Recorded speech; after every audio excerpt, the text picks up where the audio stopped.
Well, we're ready to get started, everyone. I want to welcome everyone. My name is Gabrielle, and welcome my beautiful co-host, Marcella. Hello. And our fearless DJ, Spider. Hello. And today we're super excited to welcome Tracy and Angela Chester. And we are going to talk all about Pride Wives of Dallas, which debuts this Sunday on December 9th on the On channel. And we will get to know the founders and the idea behind all of it. And at this hour, I want to start to get to know Tracy and Angela a little bit better and get the background of their life and their story and how Pride Wives came to be. And then the second hour, we'll talk all Pride Wives and the show and everything else. So welcome, Tracy. Hi, thank you. Yes, I am Tracy Woodbury Chester, and I am the creator of Pride Wives. And welcome, Angela. Hi, I'm Angela Chester, and I'm the co-creator, and that is my wife, Tracy. It's so wonderful to have you here. We met at one of the boardroom meetings. Absolutely. That Charles Horton hosts here in Flower Mound, Texas, which is our like Shark Tank, you could say. And it's a monthly meeting where people with businesses, entrepreneurs can go, and you can, it's an unbelievable organization. I'm so surprised it's not on TV itself. I know, really. I know, absolutely. Do you guys go a lot? Have you been on? We try to go as often as they have one, providing we're in town, because we do go out of town a lot. So providing we're in town, we try to attend to all. We've been to a few, and we've loved every single one of them. Yeah. Same. You meet so many interesting people. You do, yeah. Yeah. So Sometimes you have to pull me to go, and then I like when I get there. Yeah, Marcella's like, I don't feel like going. I'm like, she's like, why would I even go? And then when we go, she goes, oh, I get it. It's so great. Well, I've been twice, so I get it now. Yeah, now it's gonna be hard again because you're teaching Working, dance late at night, so then she can't go, and then it's by myself. Then I don't want to go. Yeah. It's a great place to go, honestly, for networking. It is. There's so many interesting, diverse people there. So it's great networking. Right, and that's how we met. So that was awesome. It's very exciting. And I know when you first told me what you're doing was right at the time when Marcella's Dancing Queen show premiered. So. Ooh, I was like, oh my goodness, that you guys did that all by yourself. It's pretty amazing. Yes. It was quite a challenge. It was. And still continues to be, actually. Yes. I bet. Yes. So let me get to know you guys a little bit better, though. Tracy, tell me a little bit about you. Where did you grow up? Well, so I am a Santa Monica, California native. We were just there. I was just there. Born Fell and in raised. love with it. Yes, born and raised. Been there all my life. Now, of course, when I was growing up, it was kind of like this kind of sleepy beach community, and really diverse. We all knew each other. Like we all went to the same schools, etc. So I was really, really fortunate to grow up in that type of environment. Went to all Santa Monica schools. I went to Santa Monica High School, John Adams Junior High School. So I went to school with a lot of celebrities. Oh, wow. A lot of who's who. So like my classmates were like Charlie Sheen, his brother Emilio Estevez, Holly Robinson Pete, let's see, Robert Downey Jr. What? You went to school with these people? These were all my classmates. What? Let me see. I know there's so many. The Lowes. I went to school with Rob and his brother Chad Lowe. I went to junior high school with Lenny Kravitz. And then we also went to an alternative high school in Santa Monica where we went together for about a year. So they were all ahead of me. There's like a 4 to 5 year difference, but we all still went to the same school. I had a acting class with Holly Robinson Pete. So like I went to school at Dean Cain. Like these were my classmates. So it was kind of natural for me growing up in that environment to want to gravitate towards, wanting to have my own show. But oddly enough, when I was growing up, my mother was a nurse. And so I was kind of taught more like community and community service and helping people. So I gravitated and kind of went into psychology. And my thing was I was a program director. I worked with homeless families for over 15 years. So that was kind of my thing. And so The last place that I was at, I was there for about 14 years. Again, working with the homeless population, homeless families with minor children. Many of them had several disabilities or chronic substance abuse problems, mental health problems. Nevertheless, they were chronically homeless. Our goal was to house these families. So, of course, I thought that was kind of my thing, and I was always going to work in that field. And then it just was, it's just the oddest thing. I kind of would always say, I'm operating in my passion. I'm operating in my passion. That was kind of my thing. I would always say to everyone, to my board members, who were also big time who's. We had big time celebrities that kind of supported our projects and that would come in on a weekly basis. And then I met this one. In Las Vegas. And honestly, I met her. Yeah, literally, I met her in Las Vegas. I was at my cousin's birthday, and we met in Las Vegas, and literally, she changed my life. So that's kind of what started it for me, kind of gravitating and going into this Pride Wise. But I'll kind of let her tell her bit of her story, and then how we kind of went into creating Pride Wives. Now, how long have you guys been together? So we met in 2013. It's been 5.5 years. We met in 2013. We literally dated for a year. I lived in California. She lived in Texas. Okay. And literally, we would fly back and forth. And when I tell you, we did not allow so much as 7 days. That was the longest we ever went apart from each other. Never went 7 days. So either I flew to Dallas or she flew to California. And we did this. From the first moment that you guys met? Literally, I'm telling you, yes. We never missed 7 days. No. I love that, though. It's probably important. It was just the oddest thing. So everything kind of happened quickly, but not really, because we did 6 date months for later, at least she a moved year. here. Yeah. But can I please, I want to know all the details of how you met. Yeah, I do too. That just sounds so exciting. So you're in Las Vegas with your cousin. Yeah, for her birthday. It was my cousin's birthday, and the casino that we met at, actually, it's Riviera. It's not even there anymore. I think they closed the casino down. Yeah. Oh, that's sad. Honestly, yeah. And it was my cousin's birthday. And she always celebrates her birthday there. In Las Vegas, yeah. And so. Yeah, and I always tell the story that she was standing over there flirting with her eyes. But she swears she did not do that. That never happened. None of that ever happened. So you saw her first, or you saw her first? I saw her looking at me. Okay, that's the what story. What were you doing in Las Vegas? Gambling. That's by yourself? Gamble. Yes, I used to travel a lot by myself. I've owned my company 11 years now, Deliveries on Demand, and it is a delivery service in Dallas. So I travel a lot, state to state, doing deliveries refrigerated for major restaurants, such as all the major restaurants, Whataburger, Taco Bueno, Pizza Hut, Panda Express, all of them. So when I take a break, I take a break. I'm either going to Puerto Rico for a week by myself, or I'm going to Vegas by myself, or some casino that's really nice I heard about, and I'm just going to travel there. So it was Vegas that time. And you're in that casino gambling what? What are you playing at that point? I like to play Ultimate Texas Hold'em poker, or just slots. You run slots, because I'm a slot machine. I don't do the tables because I don't. So that's what you guys are both on the slots. And every time I look over there, she's looking. No, at that's not true. Not true. It's the total opposite. The total opposite. The total opposite. And actually, I'm going to tell you one of the things that she did say. She said that no one can handle. No one can handle me the way that you can. No one can handle me. No one can handle you but me. Something like I'm that. I'm the only one that can handle you. Yeah, that's what you said to her. Yes. Because you could tell she was like fiery. Yeah, like hard to, like nobody's going to walk up and say, but I will. No one's going to approach her right except me. You did. Yeah. That's probably right. Now that's the way I was feeling when I approached her. That's probably closer nobody's to the gonna truth. be able to do this the way I can. So you're confident. You do it? I was very confident for that moment.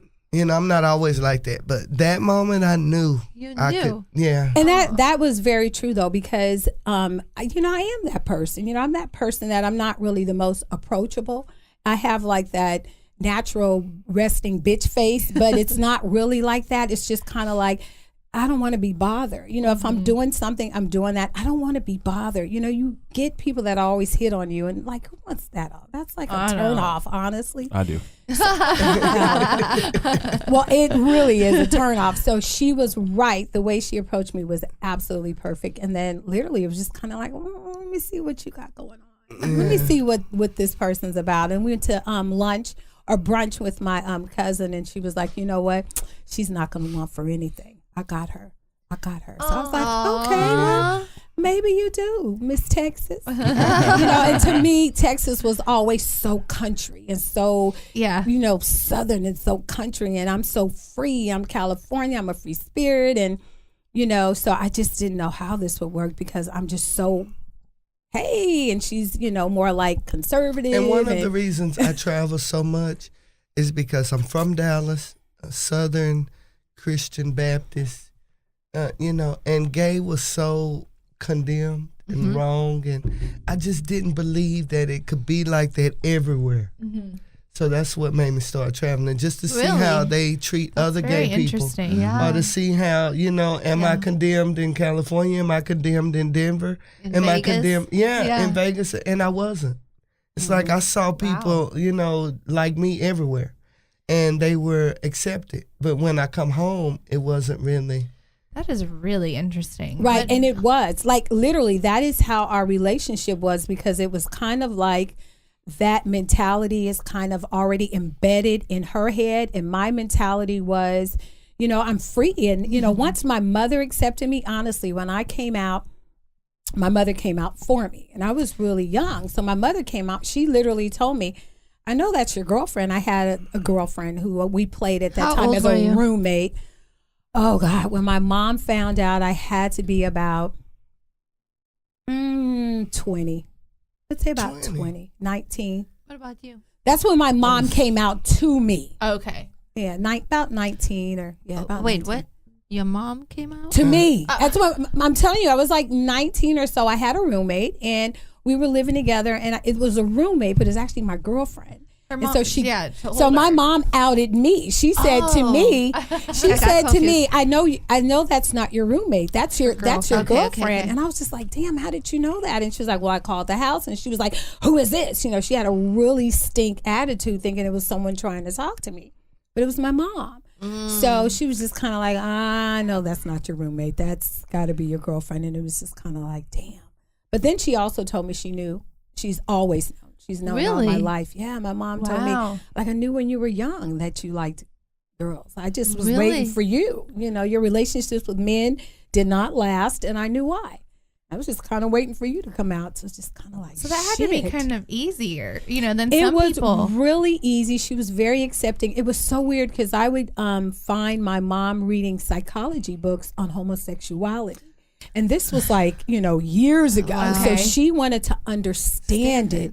She wanted to understand what was going on with her daughter. And she like came to me and said, you know what? You know, I hear that some people are just born that way. You know, it's not a choice, that some people are just born there. I've been reading this book, and that was really cool for me. So I had the support of my mother. And once I had the support of her, I didn't care who else knew, which was completely different from my wife's story, which was so interesting. So how about you, Angela? When did you come out, or when did you know? I was still 9 years old. 9 years old, you knew? 9 years old. My coming out wasn't really, I have never really told people. But I actually was, I think, in the 3rd grade. And I changed schools. And I sat next to this beautiful little mixed girl. And I was just in love. And I didn't know why. Oh. And I actually reached over and touched her leg. And she raised her hand and told the teacher. Oh. I was like, what the hell? So then people started calling me names. It was, it didn't really hurt my feelings like, it was like, really, you know? Gay wad, faggot. I guess that would be In bad third grade? if you're in third grade, but it didn't affect me like that That's because good, though. I learned that that's what I was. I mean, maybe I am, whatever. It doesn't feel bad. I don't feel like she should have told on me when I touched her. She should have talked to me later because after that, the whole school knew. I became the gay girl. Oh, wow. So everybody knew me as that gay girl, because of that incident. I really thought about it once. EC said it that day that I was just the gay girl. I tried to figure out how did I become the gay girl, and that's how. In third grade. But when you Third came grade. out to your parents, what happened? Or did your mom come my out? Or are you mom- still like? My mom has never been really bad with it. It was everybody else. My mom just kind of, I don't know how she accepted it, but she wasn't as bad as everybody else. She just, because I think she was thinking, well, you know what, y'all think what y'all want, that's my kid. But she didn't approve. She wasn't like, go out there, get you a girlfriend and live your best life. Hell no. No. Nothing like that. It was just like, maybe trying to figure me out from afar. Okay. What is she like? What does she do? And, nobody talked about it. It was never brought up my whole life to this day. Still to this Nobody day. talks about gay in my family.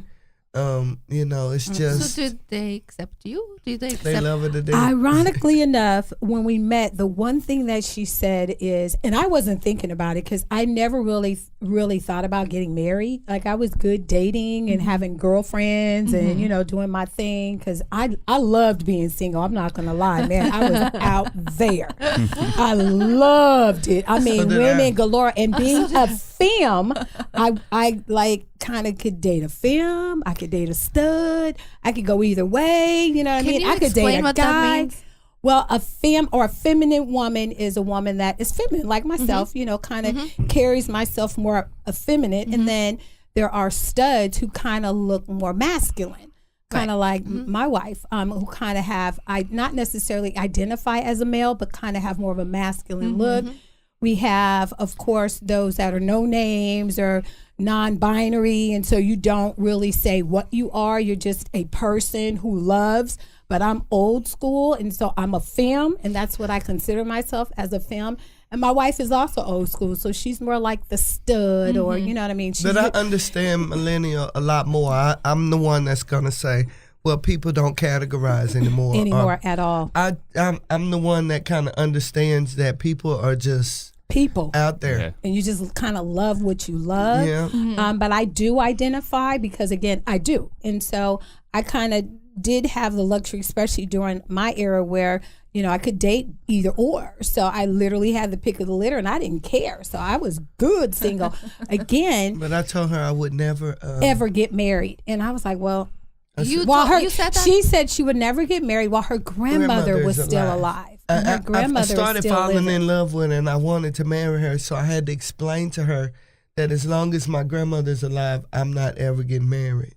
Why Because is that? she would never understand. Yeah, her grandmother is 9. How old is she She'll be now? 91 in 2 weeks. Yeah. She still drives. Yeah. Good She for still her. does. She does everything. Yeah. So does Sorry. she know you guys are married?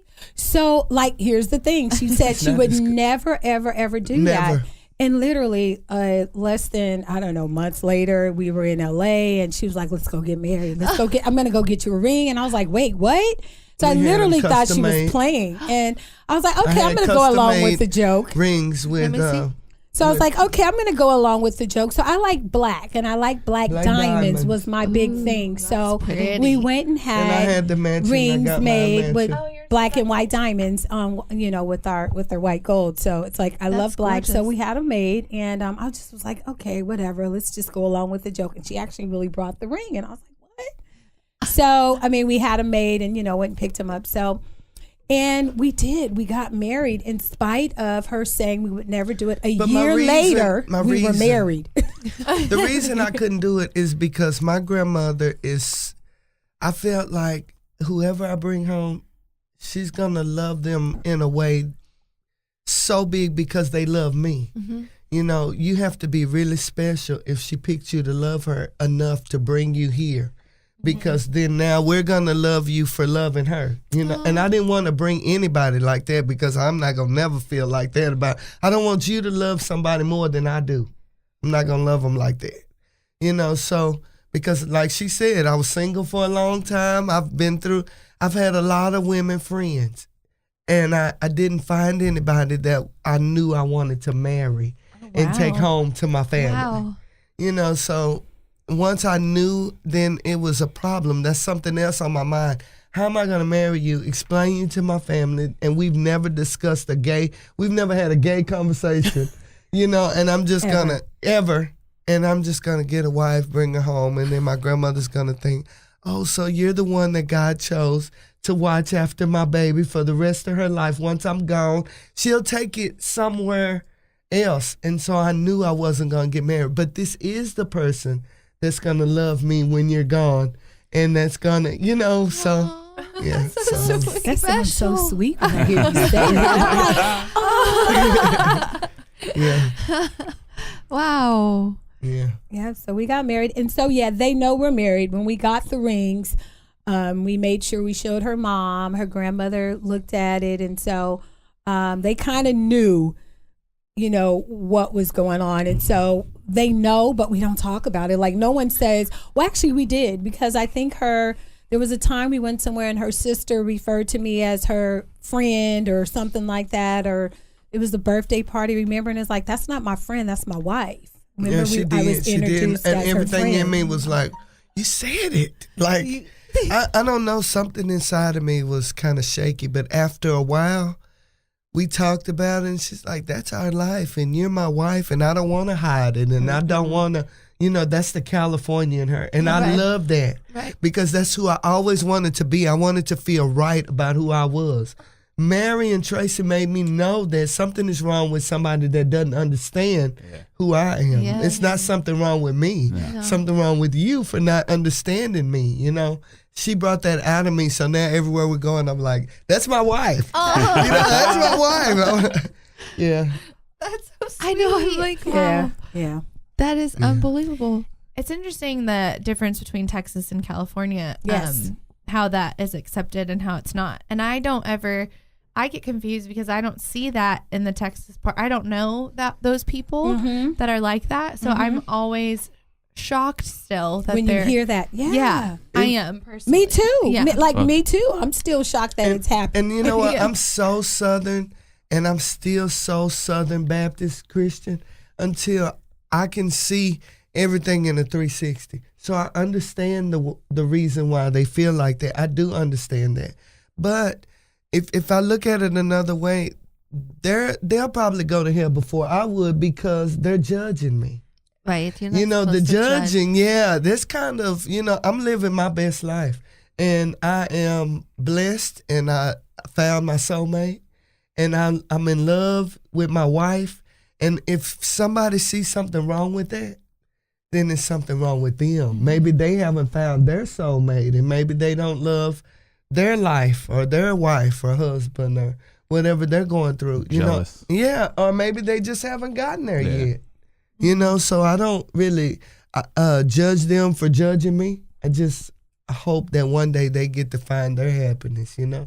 You know, the thing is, when I hear you talking like that, like, for me, it's like your soul is so good and so special. And I get very upset when people judge people anyways. Yeah. And then when you hear you talking like that, and to think that there's anyone in the world that could judge you in a mean way, it's just absolutely terrible. It just really upsets me Dallas a lot. has like a weird fake niceness to it. Oh, Like, man. people be cool to your face, but you know they're talking shit behind your back. Absolutely. A lot of fake niceness. Yeah, they're Yeah, judging fake you. They're niceness. judging you. Ugh, I hate it. I Yeah. hate it. Marcella has a good deal of that herself to deal with all the time. The judging, I'm the sure. judging, Women the judging. I'm sure. Yeah. Mhm. So when did you move to? Do you like Dallas? It took a minute. Let me clear my throat on this. Okay. Actually, what I like about Dallas is the land, the green, the space, the seasons. And surprisingly, the people have been really, really nice. Fake niceness. Honestly, and because I don't have to spend a lot of time with them. It doesn't matter as long as you're nice, fake nice with me when I'm in your presence. Do what you do when I'm not. But actually, people have been really, really nice, very cordial, very hospitable. People are yes ma'am, no ma'am. The guys open the door for you, and I don't care what color. Literally. So when I hear about the race thing, I know it exists, but honestly, I have not experienced it at all since I've been here. And I thought I would. I just knew for sure that I was going to deal with a lot of racism. But honestly, and I know it exists, I have not experienced it. And that's the truth. I'm so glad about that. Honestly, that is absolutely the truth. So the people are so nice. The thing that I do miss about California is that there's always something to do. I say that all. Oh my gosh, you there's say it all the always time. something to do. Yes. If there's nothing, I can always go to the beach. I know. I go to Venice Beach. I hang out. If there's nothing at stayed night, there. I can go to We West love it. Hollywood. I can love hang it. out. There's always something. Yeah, well, I'm from Santa Monica, so it was right next door. So there's always something to do. In Dallas, it's kind of like, we're both bored, and we just kind of sit up and be bored. And then we'll just watch a really good show and be bored eating popcorn. Like literally, that's the only thing I have to say I really miss is kind of, there's not a lot to do here, but as far as the people, Word for word. space-wise, I love it. I love the quietness. It's really quiet. There's just really not a lot. Unless you like to eat. It's a great foodie place. big time. I've probably gained about 15 pounds since I've been here. Same. Honestly, that I cannot get rid of. Like I'll lose 5 to 3 pounds, but trust me, it's coming right back. It's a foodie place because there's nothing else to do but eat. And I don't like to And eat. drink. No, me neither. In you California, know, right. you can do hiking, you can do the beach, Yes. and everything's Oh, active. yes. People are rollerblading, riding bikes, and there's healthy food. Yes. The fruit on Oh my every God. corner. I want. Yes. Can we start that here? I want to That start would be that nice. here. You know what? That's so funny you said that because everyone in when I first came, I was a calorie counter. I'm serious. I only ate, like if I ate meat, which is really not meat, I do poultry. So I would do like turkey burgers and things like that. But beef and none of that. Yeah. The biggest, heaviest meal for me was like a turkey patty and a fried egg on top. Literally, I Yeah. did that every day, and salads. And I was so healthy. And I came here with this foodie, and it's just like, no, I want some roast beef. And like, she can't just And I have have the meat. logic. I have logic. She's This got to is have Texas. meat, We have cows. potatoes. She's got to have meat, the potatoes, the corn. She's like got to my have husband. all of her My husband's vegetables. like and that. I'm like, wait a minute. I just want this one little patty, and she's I'm like got that. to have a full spread. And then she wants bread. And do we have dessert? I'm like, what are you talking about? And So- then my grandfather owned a produce company, so I have to have broccoli, and I need carrots, and I need man. with my food. yeah. So yeah, great place if you like to eat, but other than that, it's okay. I know. I had a girlfriend of mine. She moved to San Diego, and every time I go see her, I mean, you don't ever stay home because No. there's so much to do, Yes. and everyone is active. And that's what I Yes. say about Dallas is I get so bored because I cannot sit still. I'm like, what can I do today? I don't even know. Everyone's Honestly. in cars here all the time. Right. It feels like. Yeah. Well, because everything is driving. so Far far away. away. Yeah. You can't walk anywhere Yeah. anymore. Not here. Not I here. love Dallas. Me too. I do too. I Yeah. mean, I'm from Austria and I'm here, but I have a lot of those things in Austria too. Like what you're saying about California, Yeah. a lot more healthy and everything is close, and Yeah. you don't There's spend stuff time to in the do. car. Lots of stuff to do. But I love Dallas too. Yeah, So I love I mean, I like it. How long have you been here, though? long time. Okay, see, you've gotten used to it. So. Yeah. She got better. She used to say, "Oh, I hate it here. I I hate used to say that all It's the a time. slave mentality." Yeah, because everyone to me, people seem like when I say slave mentality, it's kind of like they're afraid to step outside of the box. It's like, these are my parameters. I can't go in that neighborhood. It's like, I want to go over there and eat. Oh, no, we can't go over They there. don't leave the zip code. Yeah, I was weird, like, right? We can't go over there. What do you mean? Oh no, we can't go over there. Well, what do you mean we can't go? Like honestly, so to me when you feel like you put parameters on what you can and can't do, to me that's a slave mentality. You're just kind of locking yourself in this box, and I hated She that. did. I she do did. too. I hate But it. then I'm she an outside started- of the box kind of girl. You know what I mean? Then she started just loving it, just because riding on the road with me on deliveries and seeing Yeah, that feels more free. of Texas. Yeah, then that feels free to She me. saw the difference in the places are kind of different from each other. It's not like that everywhere, you know? That's true. Now, I know you have children. Yes. Two children. Mm-hmm. And how did you come to those? Well, okay. So now I told you my mom came out to me when I was like 18, not about 19. Mm-hmm. But everyone has always known. It's just when we actually had the conversation. So I guess growing up in a kind of the same, I still grew up in a church home. You know, I was Church of Christ, you know, and that's all I knew. And you don't wear pants to church. You have to wear dresses. And so you don't wear a lot of makeup and that kind of stuff. So that's kind of where I kind of got the natural look. And it's just, I just don't wear makeup, you know. Never learned how to do it. But anyways, grew up in a church where I heard all my life, you're going to hell. You know, if you're gay, homosexuality is hell, hell, hell. So I knew I liked girls when I was 5. You know, I had a crush on my kindergarten teacher, and I was in love with Miss Lemon. I mean, in love with Miss Lemon. And I would make my mom buy things, and it was kind of like I wasn't the teacher's pet. I was in love with her, literally. At 5. Yeah, man. Wow. At 5, I was in love with this woman, and so that didn't change. My neighbors we had a set of triplets that lived over the fence, and we played house all the time. I was always the mom, but I got to do things. You're going to be my husband. And so each girlfriend got to be my husband, and I got to do things as a right. You know what I mean? So I've always known, but because I grew up in such a Christian environment and heard nothing about homosexuality other than you're going to hell, you're going to die, this and this and that. So I tried it. Like I tried to live that straight life, you know. So I had boyfriends, you know. I was engaged like several times. I mean, I've been engaged several times, seriously. And so I had boyfriend, and so I had my kids. I got pregnant. I had my kids. I had my kids really, really young. Their fathers were a lot older than me. Two separate dads. Two separate fathers. A lot older than me, 10 to 15. One was 15 years. The other one was 10 years older. I've always But never married? Never. Okay. Always looked really mature as a young woman. I developed early. I have a backstory to that, but I'm not going to tell that just right now. But I do have a backstory. But I developed really young. So when I was like 11, I was literally built, stacked like a 18-year-old. I mean, I had butt, hips, thighs, breasts. Seriously, I was fully stacked, and through no fault of my own, and didn't like it and hated my body as a kid. But older men always gravitated and always wanted to be with me. So I always upped my age. I was like, 15, saying I was 25, and I looked like it. But if you talked to me and had any type of conversation, you would clearly see that I was only 15. But, men generally didn't care. But yes, so I did have boyfriends and I had kids.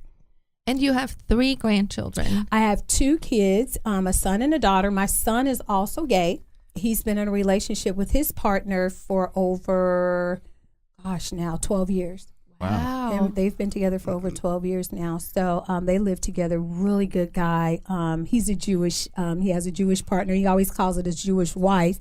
He's like, he acts like an old Jewish woman. He always says that. And then my daughter is the one that has the kids. We just had a new grandbaby. She's 3 months old now. I saw that. Congratulations. So sweet. Yeah, she's 3 months old now. And then I have a grandson and another granddaughter. And they're all by the same guy. She's been with him since she was in high school. Wow. So they've been together for a long time. But yeah, we've got 2 kids and 3 grandbabies. What does everybody think of everything? So you guys all get along. Geez. Well, we get along really, really well. When my daughter's really protective of me. We're like best friends. We, because I was so young when I had her, we kind of grew up together. Literally, I learned to raise my kids more so with my daughter than my son, because my mom kind of stepped in with my son. I was really young. So she kind of took a hold of him, and he kind of gravitated to his grandma, where my daughter was just kind of like, that's my project. This is my baby. This is mine. And that's literally how I felt. And we're still kind of like that. I'm hers and she's mine. Honestly, we're still like that. We talk every day. But they actually love Chester. And when my daughter first met her, she kind of threatened her in a way, like kind of let her know, don't mess with my mother, like. And I let her know, I'm not afraid of you, but I'm going to take good care of your mother. Yeah. She's going to love me. Y'all be fine, so.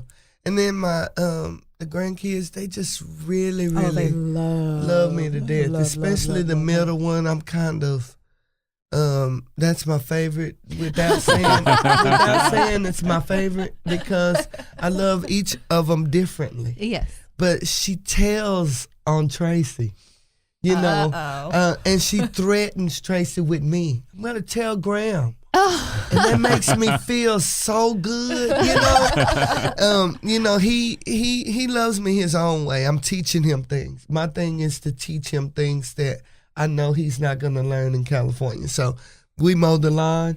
Oh yeah, I like that. Because they're not mowing the lawn in California. The houses are right here. So we go fishing quite a bit. I just got him to touch the bait.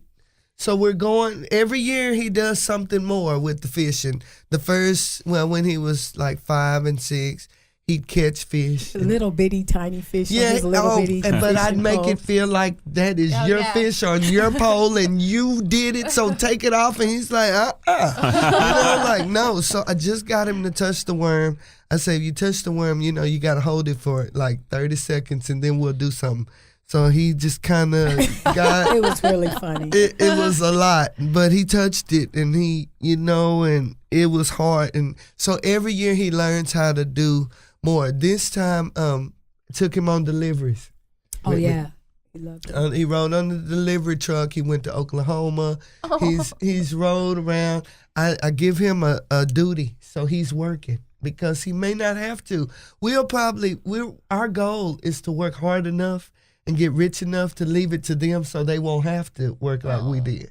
So hopefully I can still instill the work ethic. But that's good for them. Yeah, it is is very good for them. Yeah. They need to work, no Right. matter how much money you make. That's right. It's They much need to know better, how and yes. learn how. So he's responsible for invoices. I get the boxes, I take them in. He say, hey, can you sign right here for 3 boxes? And so he's learning that, Good. and so that was important to me. So now I'm like sitting here before summer to figure out what can I teach him this year, See when he goes. Yeah. Do they come often? Do they visit often? They come every single summer. And spend the whole and summer. spend the whole summer with us. Yeah. All 3 of, I mean, Well, the all baby 2 of now, them. And now it'll be all 3 of them, and then we go back and forth to California. And I had a rule. Every I had 2-3 a rule. months. They can't come stay at our house until they can talk and tell us what they want, right? Well, this little middle one started talking at 1. And She's like, shit. I mean, She did. it wasn't normal. It wasn't normal. Full By 2 sentences. o'clock, by 2 years old, she had a full, complete vocabulary. Honestly. So she had to come. Your There was rule. no way you could tell her that she She couldn't couldn't. because she could talk so well and understand so well.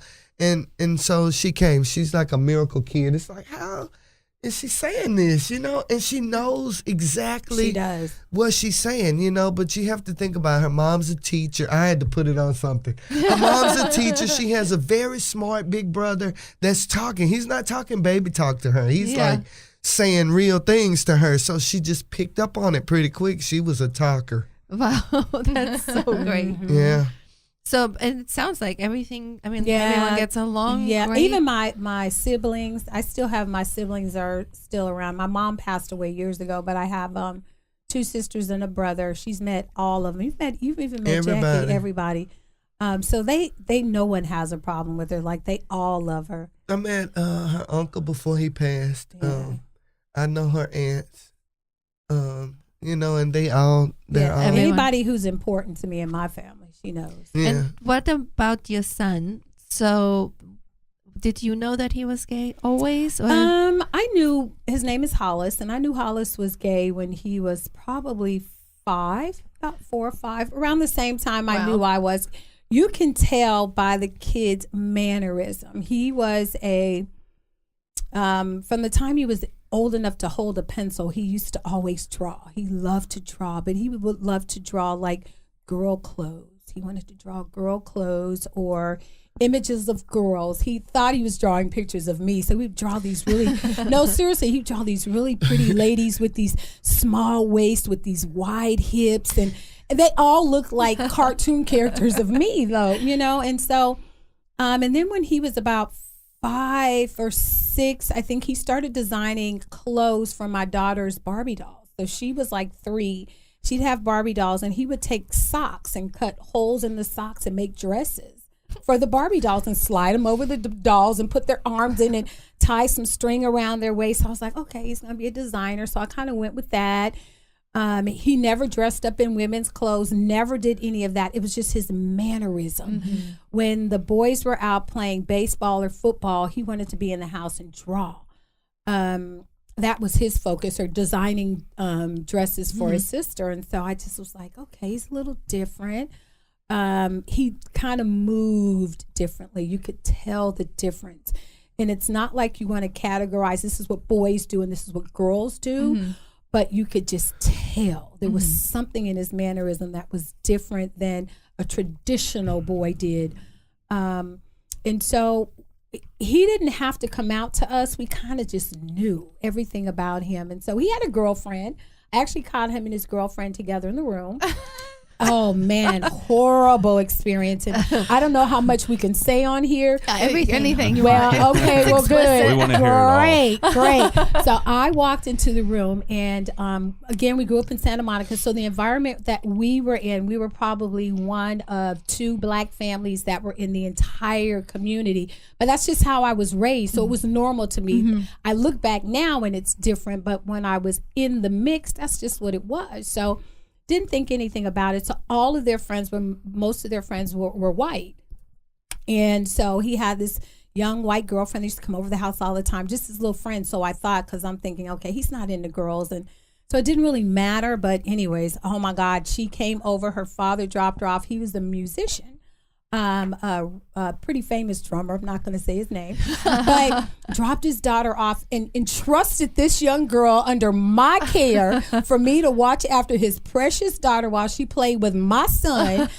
And I'm in the room and the door was closed, and I know they were making tents, and I'm thinking, oh, they're just having fun. And oh my God, her father called and was like, well, I'm on my way to pick her up. I'll be there in about 30, 40 minutes. I was like, okay, no. So I went to go in the room, and I just kind of opened the door, and this poor, sweet little innocent thing was in there giving my son head.